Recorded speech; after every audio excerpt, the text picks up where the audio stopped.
Now pleased to welcome into the latest edition of the Ryan and Goodman podcast, none other than Kenny Anderson. Arguably, Bob Ryan, the greatest point guard ever to come out of New York City. Can we say that? I think he's got to be in the discussion, right, Bob? I know that the New York City veterans are pretty much in agreement that he's a starting guard in the all-time New York team. Yeah. May very well damn be the single greatest point guard. And I got to ask him, how many people to this day, Kenny, when you go up, say, I was there when you had that shot, the one, the CHSAA tournament, when you were 14 years old from Malloy? Huh? Yeah, not too many. You could live off that one in some areas of Queens. Right? They're a little older if they say that. Yeah. Young kids aren't saying that. I know that, but I'm just saying the old timers, first thing they think of that's when I heard. That's when I learned about you. No, you're absolutely right. When I go to New York, that's the first thing I hear. Hey, when you played in the city championship against Talentine High School as a freshman, that's where it all started for me. That's where it all started. Lee Frack, right? Left Frack City. And see, I'm doing my homework on you, but I'm a Jersey guy though, so I consider New York to be a big suburb of Trenton. Yeah, but I love Jersey too. I started my pro career there. I love Jersey. Yes, you did. At the Brendan Byrne Arena. Was it Brendan Byrne then or Continental? No, Brendan Byrne, right? The Meadowlands. Yeah, but Brendan Byrne. Anyway. Brendan Byrne Arena, Meadowlands. Yeah, that's what they called it. I don't know. I forget. It's had a few names, don't they all? Yeah. So go back, Kenny. Go back to when you were like 14, 15 years old. You're getting recruited out of New York City. It was different then. I started covering AAU 20 years ago or something like that, 2025. So I didn't see you. We're about the same age. So But what was it like then? Like, how was it for you coming out of New York City as kind of the guy with everybody on you? Kind of give me a glimpse into what it was like, into your life, into your recruitment. My recruitment was done the right way, because Coach Curran, Jack Curran, coach up at Archbishop of Ohio, he wasn't going for it. So he told me, this is what you do, this is how you act, and I did what I was told, being in Left Rack City and then going to Malloy. I had two sides of it, man, and that's what I tell my son. I had two sides of it. I was growing up in the rough part in the neighborhood, and then I would go to my school, Archbishop Malloy High School, where it was more whites, blacks. We was mixed. So I learned a lot, going to Archbishop Malloy. But there was Duke, Syracuse, Georgia Tech, UNC, Georgia Tech. And now I'm gonna tell you, Georgia Tech I wasn't thinking about Georgia Tech. No, I wasn't thinking about Georgia Tech. I was thinking about Syracuse because of Pearl Washington. Mm-hmm. Makes sense. Pearl Washington, yeah. What was Bobby Krem's selling point? It was my mother. My mother went to the trip with me to Atlanta, and she just fell in love with Atlanta. And Coach Krem is great. He talked about the school, Georgia Tech, the engineer program, everything. It was a tough school academically, but basketball-wise, it was coming up. So I knew what to expect. They had Dennis Scott, Brian Oliver. I said I could work with those guys. But my mother, to this day, rest in peace. I really don't know if she got some money or whatever. But on the way back, she was like, "You going to Georgia Tech?" On the plane, she was like, "You going to Georgia Tech?" I was like, oh, "All right, Bob." Have you heard that a lot, Kenny? Because I've heard it. I mean, I remember hearing it when you hear you hear all the recruiting stories, the recruiting lore when you cover it. And I always heard that, like, Kenny Anderson got paid to go to Georgia Tech. I didn't get paid. I did. My mother might have. Did you ever ask her? No, I never asked her that. Really? I was having too much fun, with the school. When I got in there, we went to the Final Four my freshman year. We won the ACC. So everything worked out for me. And my mother said, "I told you, you listen to me. You didn't ask any questions when she came out with the fur coat. I didn't. And the pearl necklace. Yeah, Huh? yeah. Huh? Yo, I swear, because I wasn't supposed to ask my mother nothing.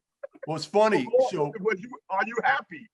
so I remember interviewing a kid. I don't know if you remember, either of you remember this name, Renardo Sidney. He was a big time player coming out about 15 years ago, the #1 player in the country. Wow. And he was from Mississippi, moved to LA. Okay. Moved to LA with the family. And they were in a $1 million mansion, and they didn't have anything in Mississippi.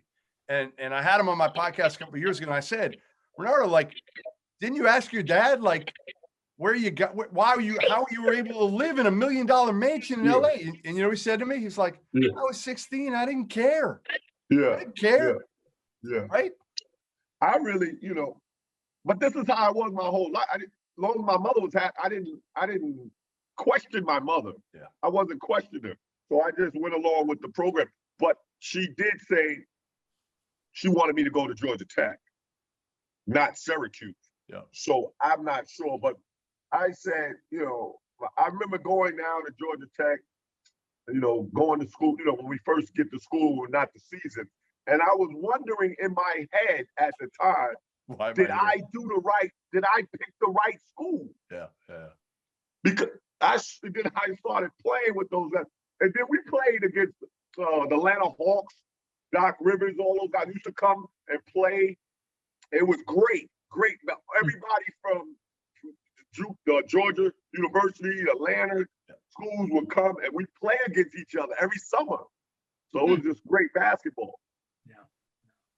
Well, how tough was your Final Four experience? I know how the game went, but the whole experience, were you, was it everything you had hoped it would be in terms of the experience? Yeah, the experience was great. But honestly, I got sick. Oh, I got sick the first. I remember back. I had diarrhea. Well, there must be something going on because Bobby Hurley in the championship game couldn't play. No, seriously, this is like a story I'm curious about. There must have been something going on, or weren't you guys were eating, or what the hell was going on? It's something we was eating, but I didn't have it during the game, but I had it during I think Friday night or something like that when we got into Denver, and I was sick, so I hung in the room. But everybody else did everything. They enjoyed themselves. I remember that. I had the bubbles in my stomach or something. Maybe I was nervous or something, but I remember that. You remember what you had for lunch? I can't remember that far. maybe that's what it was. Maybe you had some fish or something. Yeah. I remember that. I was just like, oh man, stomach was all messed up. So before we go back, I want to go to what you're doing now and kind of let people know, and then we'll flip it back a little bit. But you're coaching an NAIA team down in Nashville called Fisk University. Yeah, you've been there for a couple of years. Yeah. Why? What was the reason for you getting in? I mean, that's no disrespect, but that's lower level, right? Yeah, definitely. I thought about my high school coach, Jack Curran. Coaching. I wanted to coach. Yep. And I was living in Florida, coaching the AAU teams, my son's team and everything. And I just thought back. I said, I can just help these young men in life, not so much basketball. Yep. So when I got the call, for Fisk University, I knew, NAIA school, small school, but I wanted to help. So I said, I'll coach it. I'll try to call it. I came down and I saw, all the academics. The academics was great at Fisk University. It's awesome. But the basketball program needs a lot of work. And I was like, man, I'm the guy for it. Maybe I can do something. And I just thought about my high school coach, and that's what made me really, this is my job to give back and to help these young men survive, and not only basketball, just in life in general. Get a good job, graduate from school, and I'll be happy, that I did my job the correct way. But I definitely want to win because I'm a winner, I'm a competitor. But in time, when I can straighten out everything here, the academics, not so much the academics, but there's no scholarship. You know, it's a private school. So, you know, that's one. That's a real headache. And then the basketball facilities is not the greatest, but I'm working on, you know, getting some things straightened out here. And it's a great school. I feel I can turn it around, and that's what I want to do. Just so people know about this university. Yes. This coaching. Here's 3 of their more prominent alumni historically. W.E. Du Bois. Yep. I'm in the building now. Nicky Giovanni, one of the great poets we've ever developed and have produced in America. Oh yeah, John Lewis. Yes. Wow. He just How about passed that, away. ladies and gentlemen? Yes. Wow. All alumni of Fisk University. You got some good historical company there, Kenny. Yeah, definitely.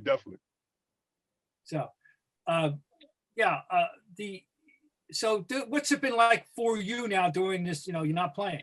Yeah. So, what have you been doing? You know, I've been watching the game, you know, getting tips and things of that nature. But the college game I really watch. The pro game I watch for excitement, for enjoyment. Mm-hmm. But the college game I watch on picking up stuff and things of that nature. Yep. You know, so I'm still a huge Boston Celtic fan. I'm a huge Celtic fan. I'm a huge Brooklyn Nets fan. And I'm a Portland Trailblazers fan. Those are the 3 teams I really cheer for, and I wish them the best. All right, so then we got to hit you with the Nets. The Nets is like the big thing right now, right? They've been mediocre. They can't guard anybody so far. No. Can they get it together, or do you think this is just not the right match, not the right fit for these 3 together? They can get it together, but I'm not sure about this year. Okay. Maybe next year or so on, you know, because the league, they got a great coach, Steve Nash. Yeah. But in the league, he was in Phoenix for so many years. He wasn't inclined and playing defense. So, Good point. You're right. Yeah. Wasn't a priority of Coach D'Antoni. Yeah, it wasn't. It was a coach. And then D'Antoni is with him now. So they trying to speed up the offense. They got offensive juggernauts. They got 3 of the best in the history of the NBA. You have to play defense to win championships. You have to. And I don't know if they can get it right away this year, you know, with everything that's going on. What's your take on Kyrie? What's your take on Kyrie, Kenny? I don't know him personally, but he's a great individual basketball player. Awesome. But it seems to me wherever he goes, there's always some problem. And I don't get it. I don't know. I'm like, wow, you know. I also think, you know, he's gotten, you know, with all the touchy situations that we've been through as human beings, he's let it get to him a lot stronger than most people would. Now, I say you're an athlete, you're a basketball player. You have to play basketball. Period. Deal with that in the off season. Right. That's what I would like for him to do. But who am I? It's hard to know with Kyrie. Kyrie's a tough one to figure out. You know, I've known him since, not well, but I've known him since he was about 14 years old. And like you said, hey, the part of all of our issue with Kyrie is he's so talented. Yes. You expect so much out of him. And trust me, I've never heard Bob Ryan is always positive about everybody. And Kyrie's the one guy that you can sense the frustration from Bob. And again, it's because he's so special and the talents that he brings to the floor. Yeah, he's very special. He's a very special. He's clearly intelligent. No one will not. Oh, no. He's clearly intelligent, but almost like I don't know what. But he's not focused. It's hard to explain. I was kidding. We say, Kenny, that this won't be his last stop. And everywhere he goes. You think so? You think it won't be his last stop? No, he'll mess it up, I think. Wow. He'll prove it otherwise. And people say, I couldn't figure that guy out. Yeah. And I think he's searching for something in life and he's not sure what it is. That's my armchair psychology. Yeah. Maybe. But you know, it has nothing to do with sheer IQ. My God, he's a smart guy. No doubt about it. He's aware, and he wants to be a good citizen. He wants to be a good person. Yeah. He wants to help society. I think he really believes that. I think it's really sincere. But he's maybe not capable of doing what he thinks he's. Is anybody capable? He's trying to save the world, maybe. Maybe, yeah. You know what I'm saying? Can't save the world. You can't save it. And you see, you concentrate on basketball, and that's what people are trying to get him to do. And what I don't now. Y'all two probably can answer this. Can a point guard take and win a championship? A point guard or one? I don't think we can nowadays. It's crazy. So he needs that. See, can a point guard win a championship? No, I don't think as the top guy. I mean, probably, Steph kind of did it a few years ago before KD got there. I don't consider him a point. He's a 1.5. He's a unusual. He's the greatest shooter who's ever lived. Who can pass? I don't think. I get you. And let me throw this one at you, Kenny. And you played against him. One guy that all of a sudden, and he's another complicated human being, but Isaiah Thomas. They went he was the best player. Yeah, he was the best player. I mean, no one would argue that. Is he the exception to the rule? I don't know. Yeah, I don't know. As far as playing, I don't know if you could do it nowadays. Why? I don't think. What would be the difference if he's? Let's say, for the sake of this argument, that they did it with him as the best player, but not. You don't think it could happen again? Why not? I think the other positions are too strong. Okay. Nowadays. Yeah. The 2, the 3, the 4 guy. I think the 1 we have to do so much. He's 6'2", 6'3". He got Kevin Durant. He wasn't even there. Yeah. Kevin Durant. Even Steph Curry had some help with him. He did. He could shoot the ball. He had one of the great. He had all those guys shooting the ball. They got a great system for that. Totally. No, agreed. Hey, you said the Celtics too are a team that you follow closely. Yeah. Obviously, I love the Celtics. I know you do. We'll get to that in a minute. We'll get to why you love the Celtics in a minute, because it's interesting. You spent about 4 or 5 years in Boston. When you watch this team now, Kenny, and you see Tatum and you see Jaylen Brown, and Kemba's really been struggling lately. The New York City kid who everybody loves Kemba, but Kemba doesn't look like Kemba right now. No, I know. What do you think of the Celtics team and their chances? That's Kemba. Kemba. He's not the same. Something is going on after the injury. He's not the same. And the bigs, Jason Tatum and the two, those guys are awesome. Those guys are awesome. But I think we need a big. Yeah. And Kemba, something got to give. Smart, he's got to come back from injury and play extremely well. He's been playing hell of a basketball. But I believe it's Kemba and a big. We need our bigs. They got Thompson from Cleveland. Yeah. But it's more to it. But the whole NBA has changed a little bit too with the 3-point shot. Everybody's shooting them now, Kenny. Everybody's shooting the 3. Yes, the court is wide open. Yeah. So if you could, it's a little bit, it's quick guards in and out, but they're pulling up for threes instead of penetrating, and it's a little different. Guys are passing up 2-footers and passing out. Yeah, all the time. Yeah, that's what it's about right now.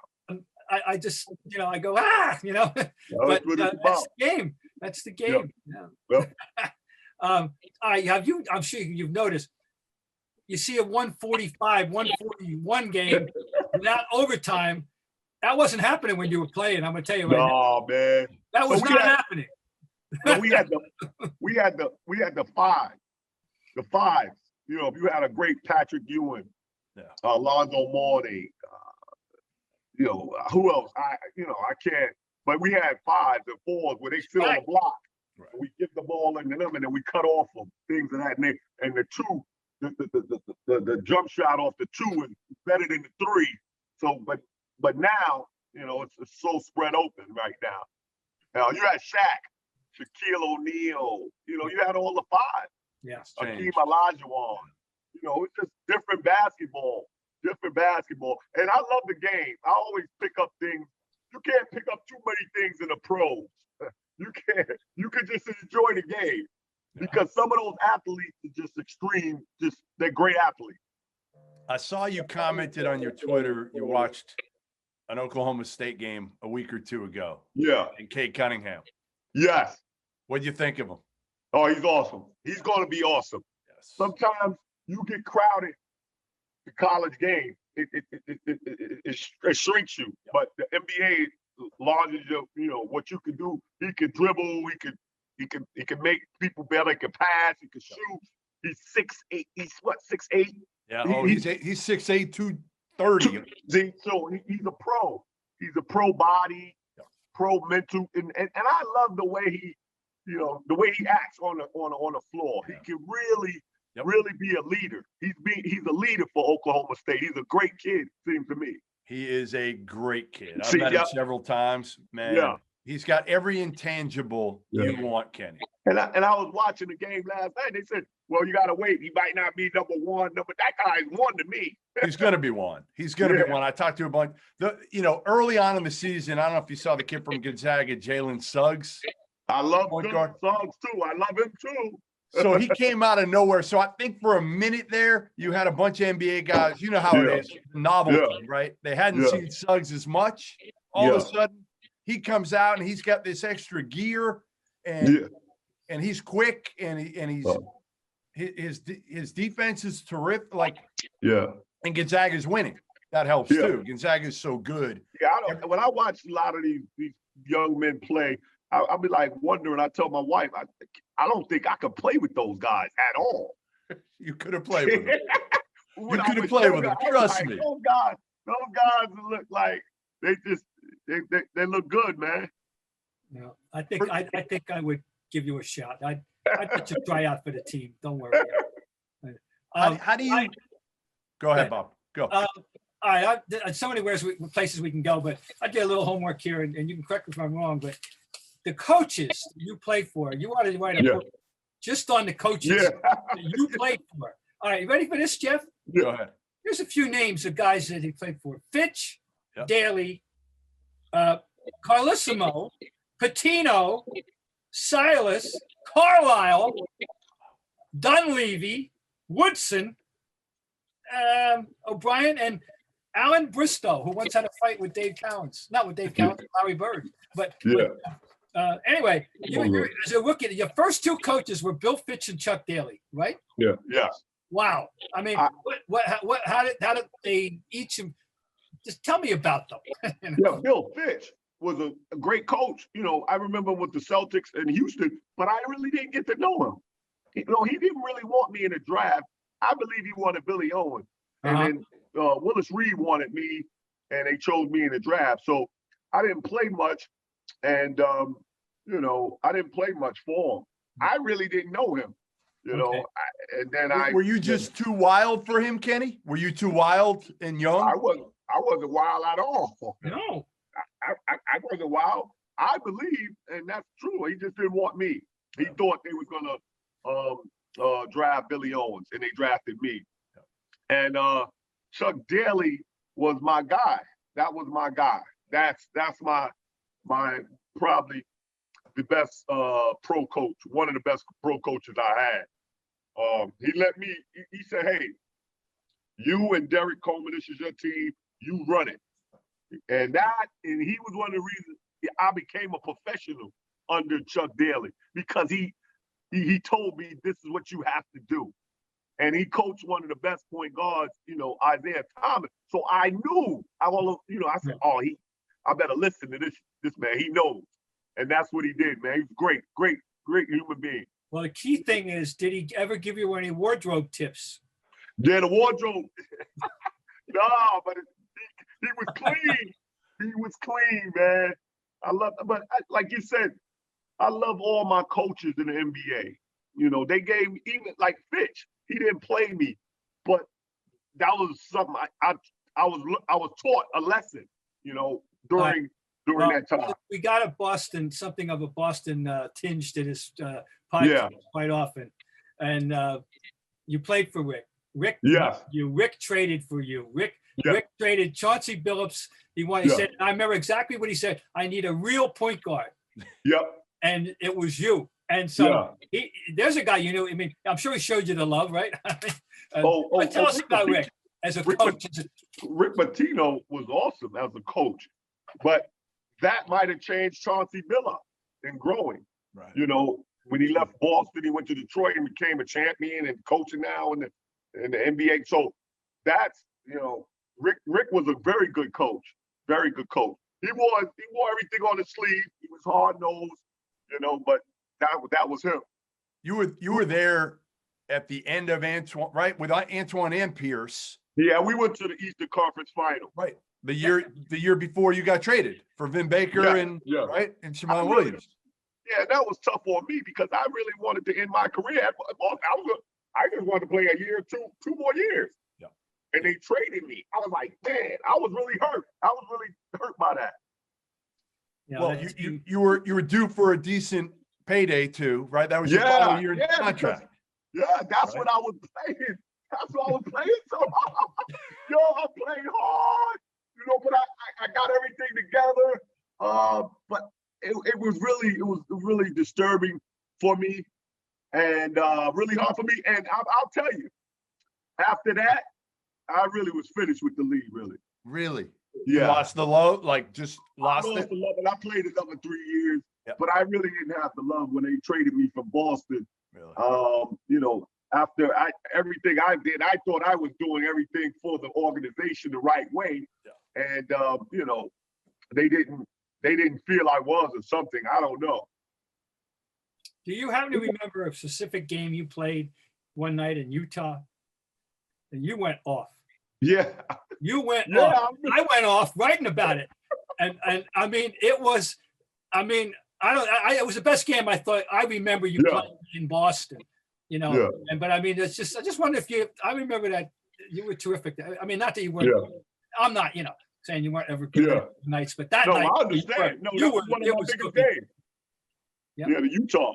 And Utah was before they were good. That was Stockton Malone. You beat their ass that night. Yep. Yeah, it was after the All-Star break, right? Yes. Yeah, I had a big time game. I guess everything with Boston was just my home. It made me feel at home. I worked extremely hard. I enjoyed the people there. It was just a great atmosphere for me to play in, and I love playing in Boston. I loved it. I feel like you once said that Boston fans were the best fans in the country, even though you grew up in New York. Those are those are fighting words, Kenny. Yeah, that was no, it was, man. And to this day, I say it. Boston fans are awesome, and New York fans is awesome. Boston fans is awesome. To play in New Jersey and Boston, you can't beat it, man. It was just so awesome. And being from New York, it was just awesome, man. It was awesome. So your life, again, you've had documentary, you've had books. Your life is, I don't even know how to describe it, Kenny. Again, because 14 years old, it started. People knew who you were at 14. Yeah. You've had ups, you've had downs. You've jumped back up now. Yeah. I guess let's start with the highlight of your life. What was the point when you were the happiest in your life? You're making me get emotional. But my high school and college, my first 6 years. Why? I wasn't playing for money or anything. I was playing for the joy. The joy around me, the joy of playing basketball, all the people at Archbishop Malloy, I loved. All the people at Georgia Tech, I loved. And then I started knowing when I made it to the NBA,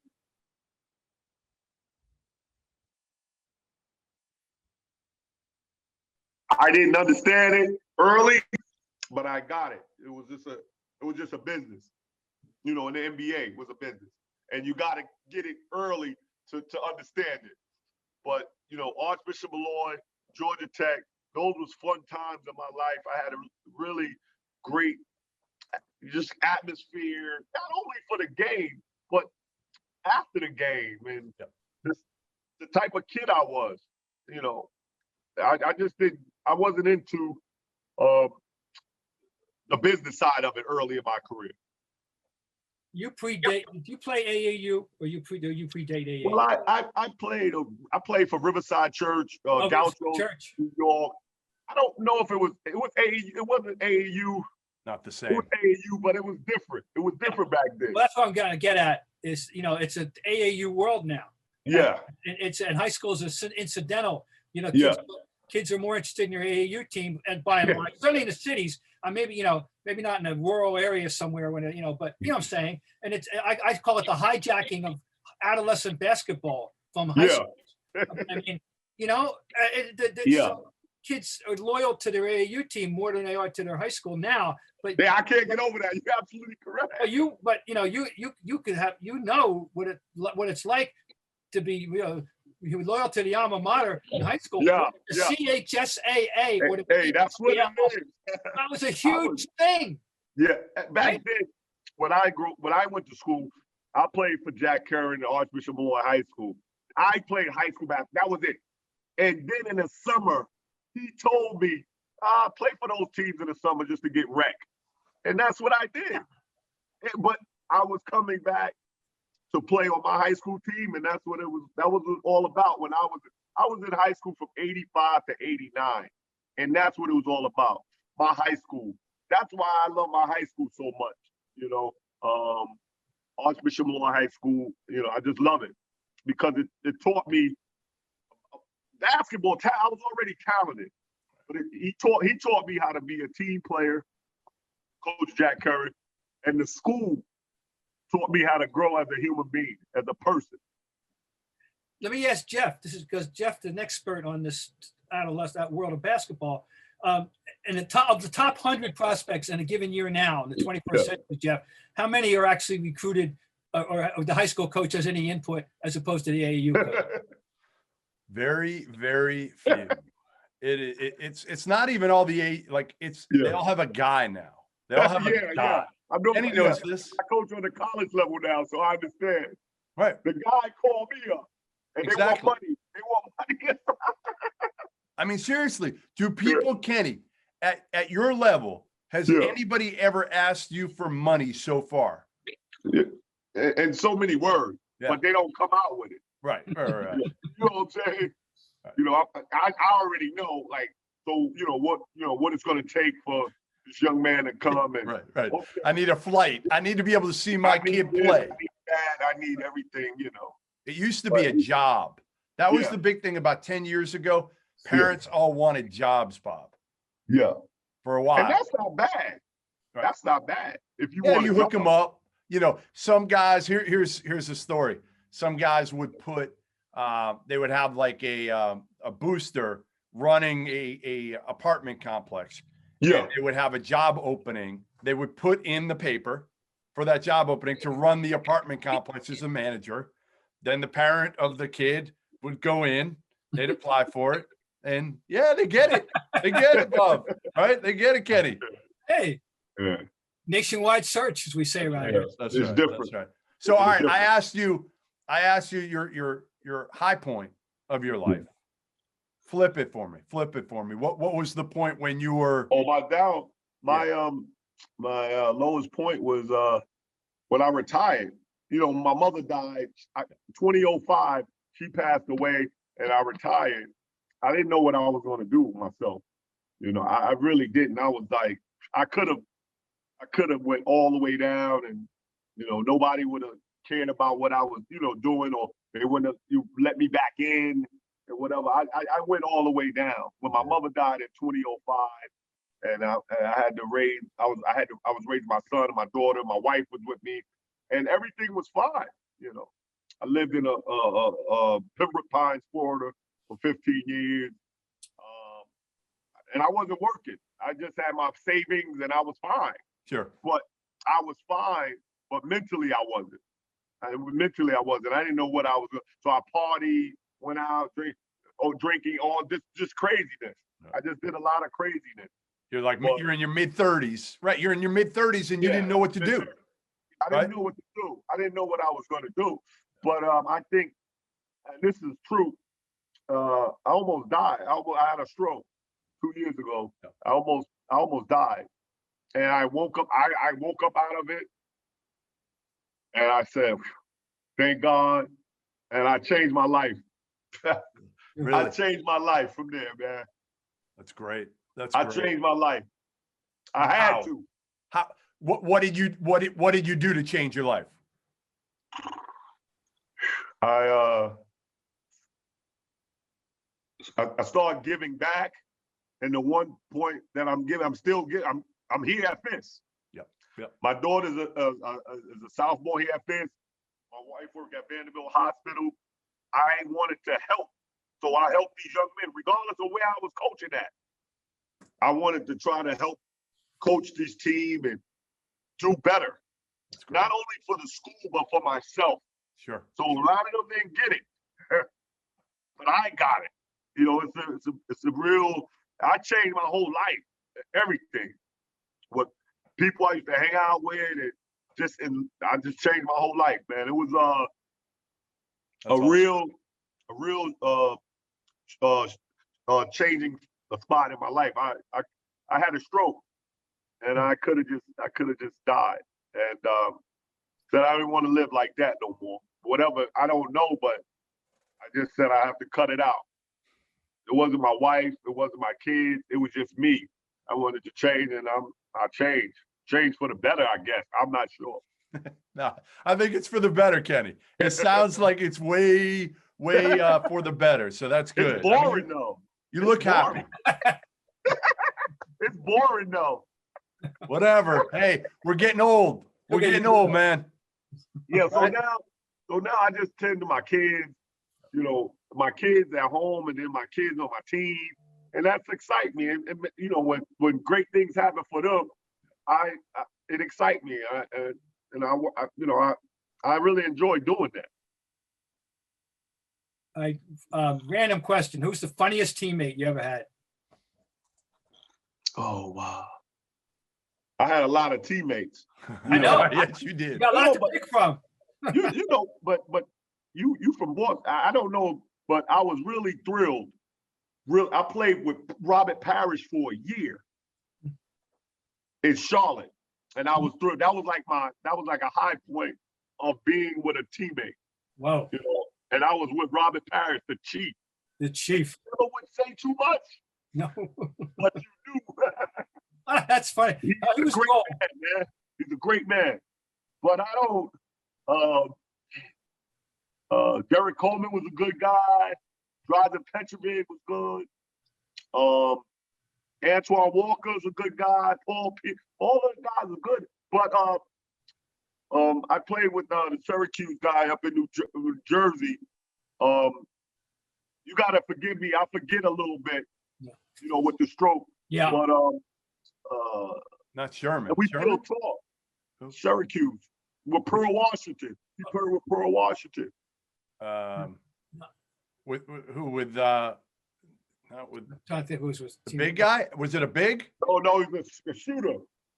Raphael Addison. I'm sorry. Oh, Raphael Addison. Oh, Raphael Addison. Yeah. Raphael Addison. You know, he was great, man. He was a great guy, great teammate, and I really loved him. Raphael Addison with the New Jersey Nets. So, hey, what do you remember about your trip to North Korea? Oh yeah. I gotta hear about that. I gotta hear what really happened. Like that had to be off the rails crazy. Yeah, it was crazy. I really didn't know.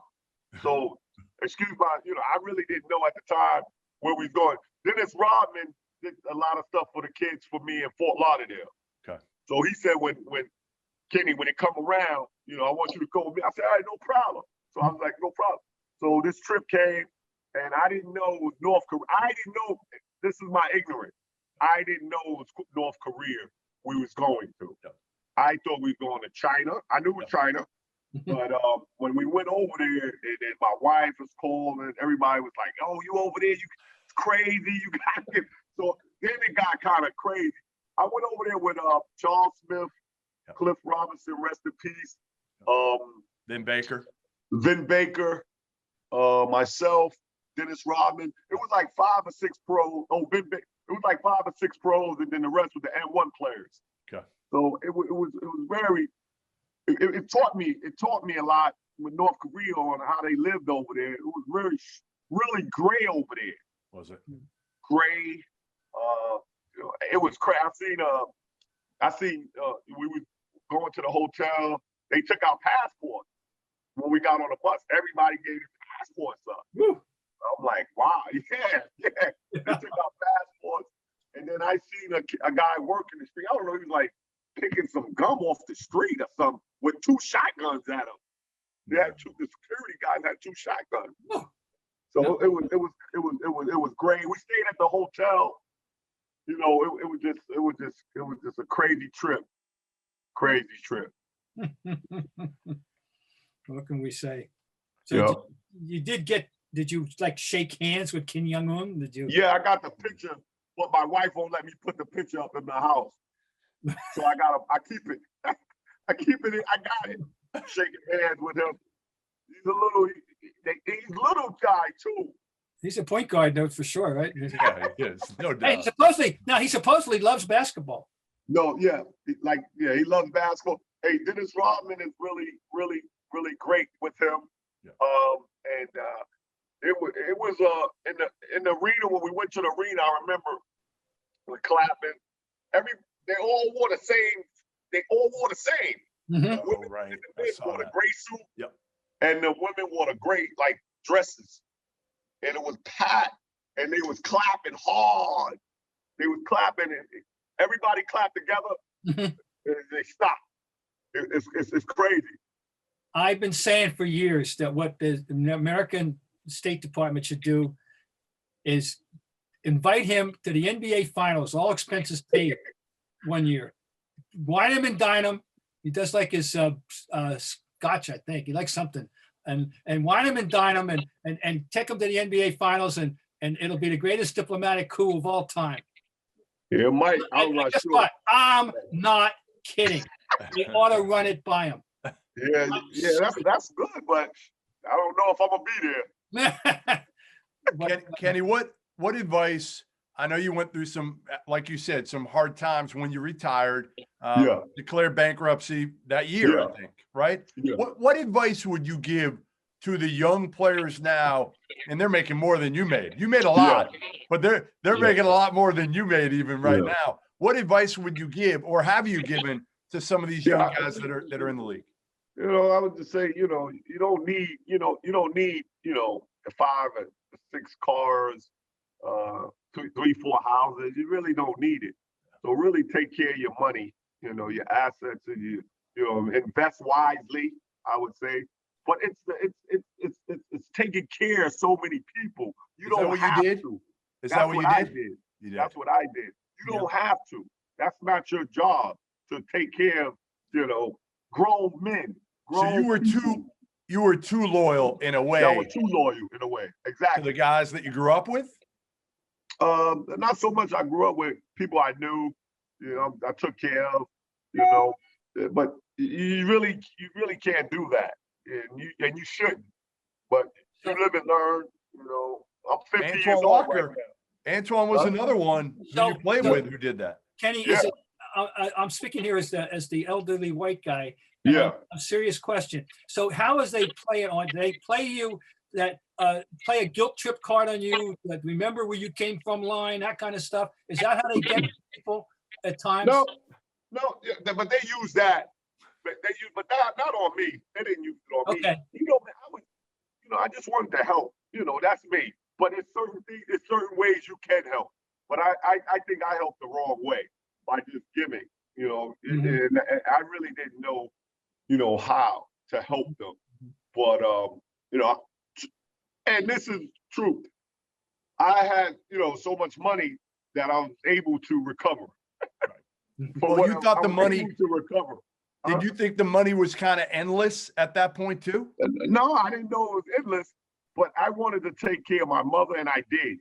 So, she passed away in 2005, but it could, I thought, I didn't never think it was going to be endless, but I thought, things happen, and when you're not ready for it, boom, boom, boom, it just sneak up on you. And thank God that I'm doing the right things now, for my money and my assets and things of that nature. But before I wasn't doing it because I wanted to take care of so many people.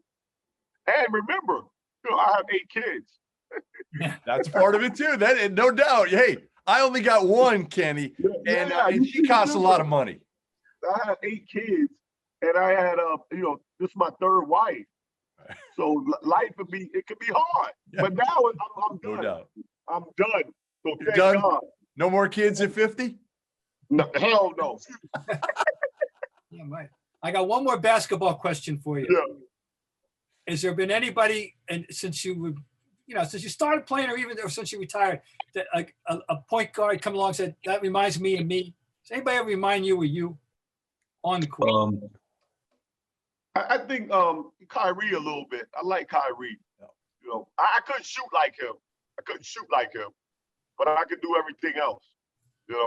And I would pass a lot, more. And he's a great scorer, and he can shoot the ball extremely well. So I like Kyrie Irving, but I'm a big Tiny Archibald guy. I know you love Tiny. Yeah, you New York guys. Yeah. Yeah. No, I love you, man. I love Tiny Archibald. I lived through that year when he led the league in scoring and assists, 35 points a game, 15 assists some nights. Wow. 6'1", and Tiny was taller than people thought. Yeah. He was actually 6'1". They thought he was 5'11", but he projected a bit tall. I don't know, his legs are long or something. So you think?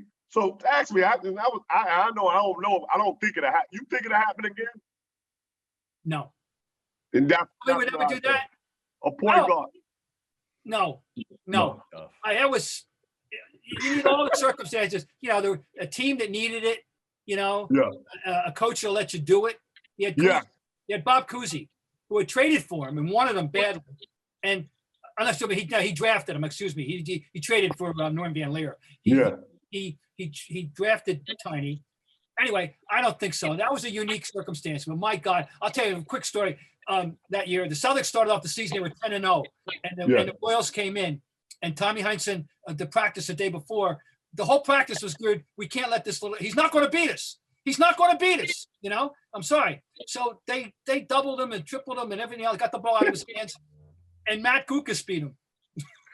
Really? Matty Guokas was popping in jumpers from the corner, but I'm just remembering Tommy was obsessed. He's not going to beat us. Well, he didn't, but they lost the game anyway. It was just but Matty Guokas from the corner. Wow, my story. Kenny, before we let you go, we're gonna finish where we started. Give me the top point guard that ever came out of New York City. Who is it? I would say Tiny Archibald. Yeah. I would say Tiny. I never saw him. You never saw him. And we got some great point guards. Pearl Washington, Kenny Smith, Mark Jackson, Rod Strickland. Yep. Stephon Marbury. Marbury was pretty good. Marbury. Myself. We go off. I can go on and on for days. It's been quiet. Listen, all right, so here's my big question to you. Why the hell aren't there any good ones lately? It's been like I know why. Why? I think a lot of kids are doing other things, number one. Number two, they're going over, they play well. It's not a good environment to live in certain areas. So they go into prep school, things of that nature. It's just not good in New York. Before, in the 80s and the 90s, it was, we lived and we got to play basketball that we truly loved, and the housing was a little better. Do you have a great story of playing in the parks? Like one time, like somebody showing up or something that you will never forget of going to, whether it was Rucker Park or somewhere else? Left Rack City Park. I don't got stories, but I played in the Left Rack City Park. The LCTA, that's what they called it, and you know, playing against big guys, and I just had a great performance out there. I don't have too many. I don't have the story. I can't put the stories together. Yeah. But I had my Kenny Anderson Classic for 10 years out in my neighborhood. I gave back because that's when on the court. That's where I became something, out there. No, I couldn't put the stories together well. But my friend, he's out with me. He lives in New York. He'll tell you all the good stories. I'm not a good storyteller. Tell you about Tiny quickly. Yeah. Oh no, we've all seen countless guys who are fast up and down the court. Amazing. Big merits. Allen Iverson, young Allen Iverson. Yeah. Fine, right? All right. Okay. We then got like Calvin Murphy up and down, who straight up. Tiny Archibald was like a broken field runner. He didn't just go straight. I used to say he followed his blocking. He was the cleverest guy negotiating down the court that I have ever seen. It was a unique style. Right, Kenny? He followed I got a lot of my game from Tiny. A lot of people say that, I remind them of Tiny Archibald. I'm left-handed. I was going to say, that's another thing. Left-handed. You guys were both left-handed. Both left-handed, and I picked my game up. The godfather of all you guys out of New York, though, seriously, of the point guards of the last 70 years, Lenny Wilkins. Lenny Wilkins. Boys High School. I heard he was great. He was, and where did Cousy come? Hey, where did Cousy play in New York? Andrew Jackson. And another great that I love is Lloyd Daniels. Lloyd Daniels. He had a rough life. He didn't make it, but he was awesome. Yep. 6'8", awesome. There are a lot. Listen, there are a lot of guys that came out of New York, like Sweet Pea, like Lenny Cook, like Sebastian Telf. Sebastian made it. He made it. But a lot of it's hard coming out of New York, having everybody pulling at you when you're 14, 15 years old, isn't it? Very hard. See, that's what I did. It was a blessing, and not too many kids of my age have it. I went to Archbishop Malloy High School.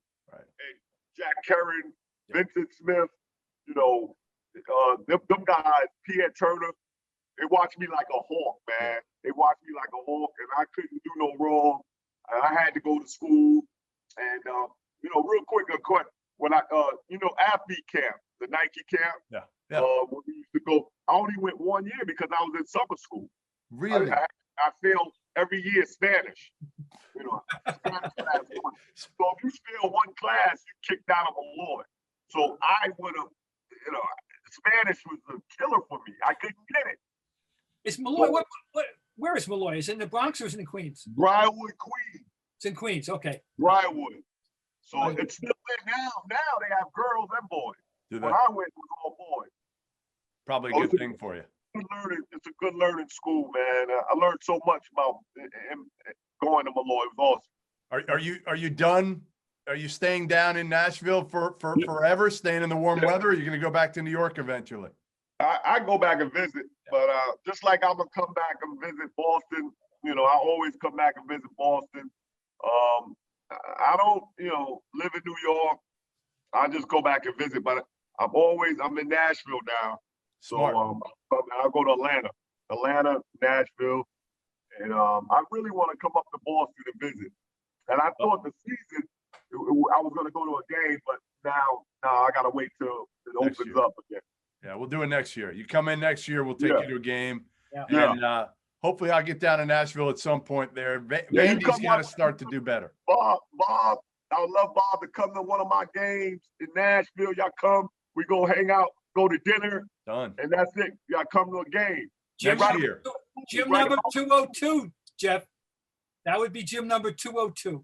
202, that's right. I've been to 201 venues for college basketball, Kenny. Yeah, we small school. We'll have a good time, man. I know. I'd love to. Come on. I'll do it. Listen, we really appreciate you jumping on. We're glad you're doing well. You sound great. You look great.